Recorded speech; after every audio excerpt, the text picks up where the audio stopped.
hip bridge or hip thrust variations with load. We're going to start with the kettlebell on Jamie's lap, pulling the pubic bone to the chest. She wants to make sure that she's sealed off the lower back to the floor. And then she's going to drive the hips up as high as she can before that arch in the back takes over. Okay? And then slowly come down, keep that neutral spine and drive back up. Squeeze through the glutes, good. Okay, so that's progression number one. She's going to make it a little harder now by taking her right foot off the floor, driving through the left, really making sure that that left hip isn't dropping. That's the idea here, so we're going to cue for that is to think left hip to right shoulder.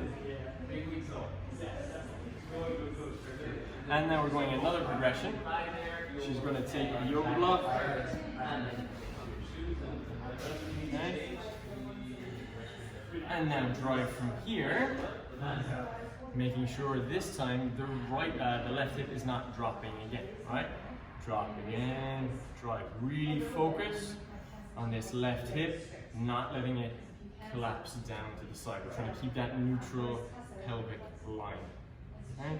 If this is too hard, if you feel like you're going into your back or your hip is falling into that left side, then we can take the yoga block away and we can go for a slight regression by pushing through the heel. Nice, good. Lots of squeeze in here. Excellent.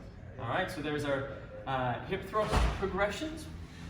We can also get a little bit more core stability if we start to go for a press. We can change the modality of it a little bit. And you can change where you want to hold that kettlebell. All right, that's your hip thrust.